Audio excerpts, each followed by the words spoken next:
मंगला विद्या मंदिर के सभी छात्रों को आपकी हिंदी की शिक्षिका लोना का नमस्कार। बच्चों, आज हम आपके पाठ्य पुस्तक के जो दूसरी पाठ है वह खरगोश और हाथी, इस पाठ को आज हम पढ़ने जा रहे हैं। तो बच्चों, आपको इस चित्र में क्या क्या नज़र आ रहा है? हाँ, यहाँ पर आपको एक पेड़ नज़र आ रहा है, खरगोश भी है, एक सरोवर भी नज़र आ रहा है। तो चलो बच्चों, हम इस पाठ को एक बार पढ़ते हैं, ठीक है? जैसे ही मैं इस पाठ को पढ़ूंगी, आप भी अपनी किताब खोलकर मेरे साथ साथ पढ़ लीजिए। तो चलो बच्चों, हम अपने पाठ की तरफ चलते हैं। जंगल में एक सरोवर के किनारे बहुत से खरगोश रहते थे। जंगल, जंगल मतलब फॉरेस्ट, सरोवर का मतलब तालाब या पॉन्ड भी आप बोल सकते हैं। तो बहुत सारे खरगोश रहते थे। खरगोश मतलब रैबिट है, ओके। तो उन खरगोशों का एक सरदार भी था। तो उन खरगोशों का क्या था? एक सरदार। सरदार का मतलब है मुखिया अथवा जो चीफ, जो सभी को अच्छे से देखभाल करने वाले को हम सरदार कहते हैं। वह सभी खरगोशों का बहुत ध्यान रखता था। आप जैसे देख सकते हैं, मुखिया अथवा जो मेन पर्सन जो रहता है ग्रुप का, वो हमेशा क्या करते हैं? वो हमेशा दूसरों का अच्छे से ख्याल रखते हैं, ध्यान रखते हैं। सभी खरगोश दिन भर इधर उधर कूदते और रात को अपने बिलों में सो जाते। तो सब खरगोश क्या करते थे? सब खरगोश दिन भर इधर उधर कूदते रहते थे और रात को अपने बिलों में सो जाते थे। तो खरगोश का घर क्या है? खरगोश का घर है बिल। तो आगे देखते हैं हम। एक बार तेज गर्मी पड़ रही थी। पानी की तलाश में हाथियों का एक दल उधर आ गया जहाँ खरगोश रहते थे। मतलब एक बार बहुत तेज गर्मी पड़ गई, जो बोल सकते गर्मियों का मौसम भी आप कह सकते हैं।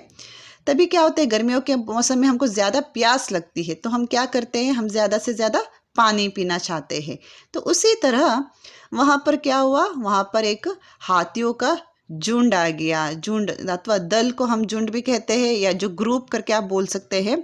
तो बहुत सारा हाथी रहते हैं, उसको हम हाथियों का दल कहते हैं। तो हाथियों को बहुत सारे हाथियों को प्यास लगने लगे। तो उन्होंने क्या किया? जो खरगोश जहाँ पे रहते थे, उस खरगोश के रहने की जगह पे आ गए, क्योंकि वहाँ पे एक बहुत बड़ा सरोवर भी था।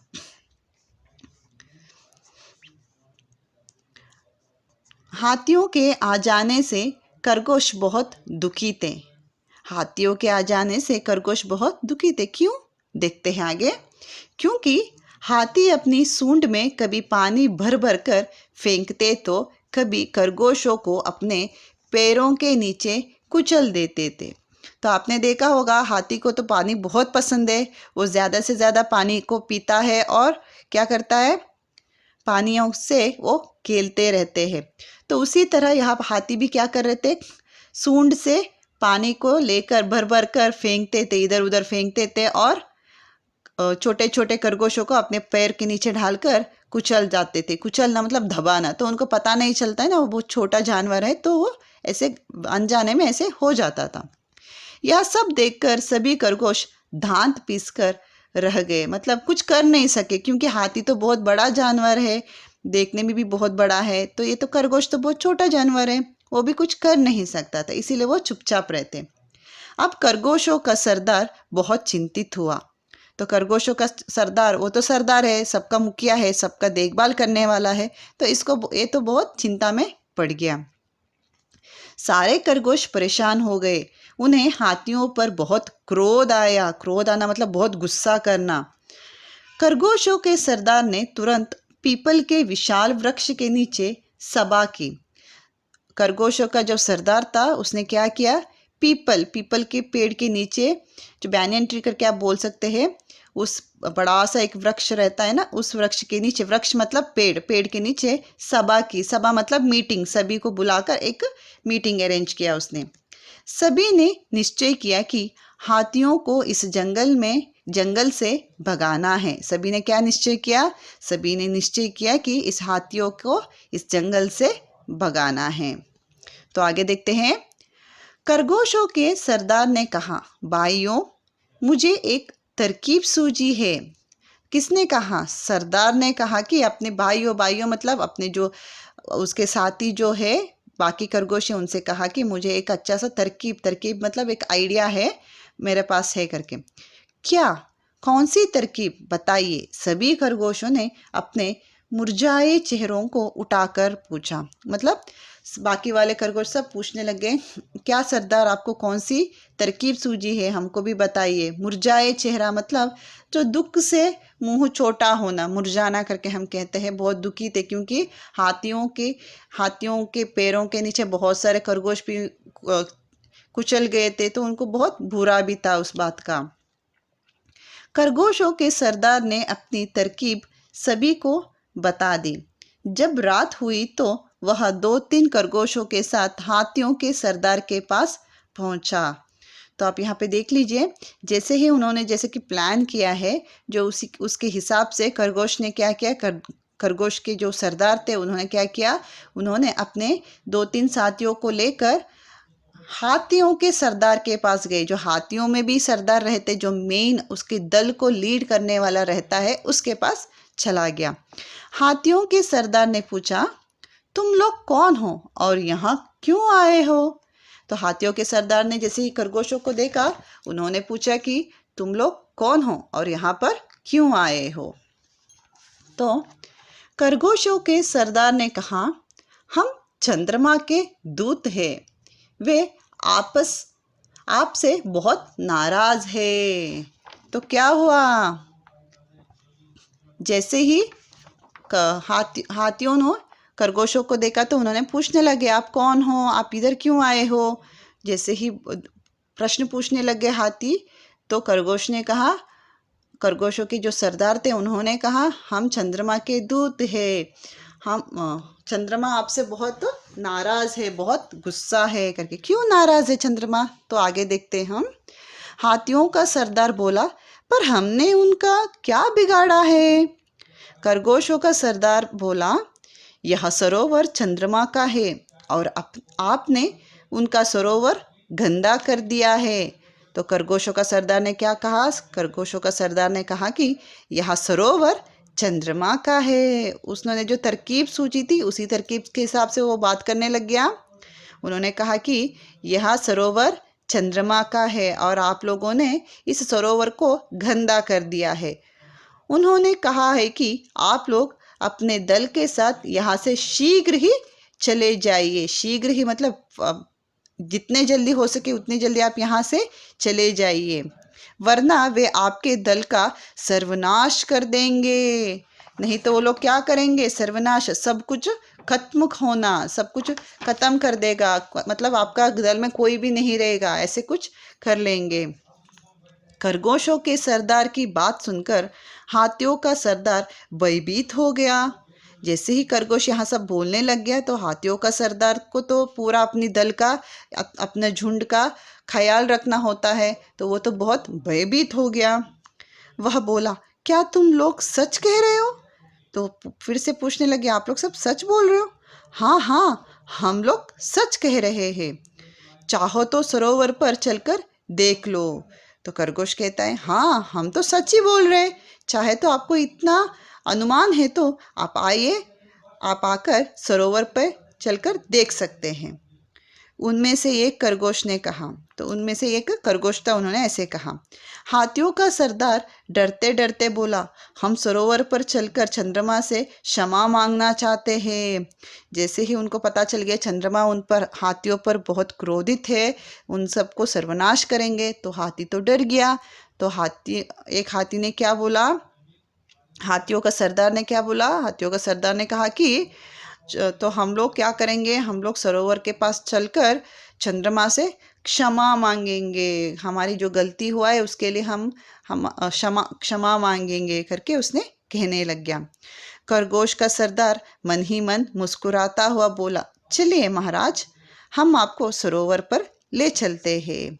तो खरगोश को तो पता है ये सब इसका चल है, क्योंकि ऐसे कुछ भी नहीं है जैसे कि चंद्रमा सरोवर पे नहीं है, ये सब उसको, हाँ, खरगोश को पता था।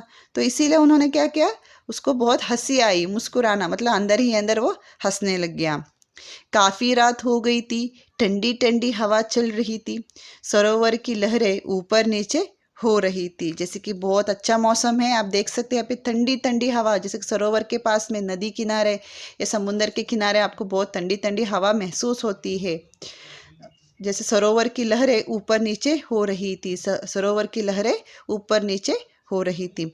तभी हाथी और खरगोश वहां पहुंच गए। सरोवर के जल में चंद्रमा की परछाई देखकर खरगोशों के सरदार ने कहा, देखिए महाराज, चंद्रमा क्रोध से कांप रहे हैं, आप शीघ्र ही यहाँ से दूर चले जाइए। जैसे ही हाथी लोग सरोवर के पास चले गए, जैसे कि उन्होंने देखा चंद्रमा को सरोवर की पानी में उसका परछाई देखा। परछाई का मतलब क्या है? परछाई का मतलब छाया या अथवा शैडो करके आप बोल सकते हैं। जैसे ही उन्होंने सरोवर में चांद को देख लिया, वो चांद पानी के लहरों के वजह से वो हिल रहा था। तो खरगोश ने क्या बोला?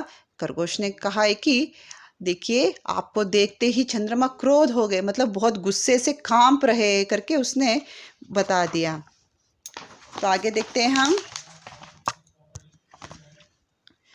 हाथियों के सरदार ने दूसरे हाथियों की ओर देखा, सभी डर रहे थे।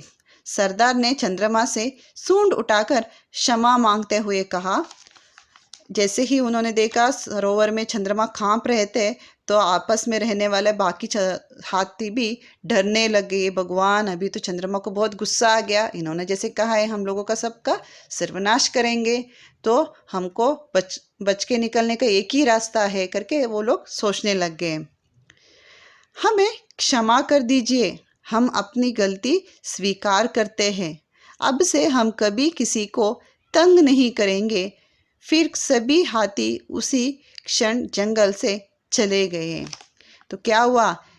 हाथियों का सरदार ने क्या किया? हाथियों का सरदार ने किया, हमें क्षमा कर दीजिए। जो पानी में, जो सरोवर की पानी में जो छाया थी चंद्रमा का, उस छाया को देखकर उसने कहने लगे, हमें क्षमा कर दीजिए और हमारी गलती को स्वीकार करते हैं, हम अपने गलतियों को स्वीकार करते हैं और हम कभी भी इस सरोवर की तरफ नहीं आएंगे, हमें माफ़ कीजिए, हम इसी क्षण इस जंगल को छोड़ के चले जाएंगे। इसी क्षण मतलब इसी पल, जो समय है उसी समय हम इस जंगल को छोड़ के चले जाएंगे।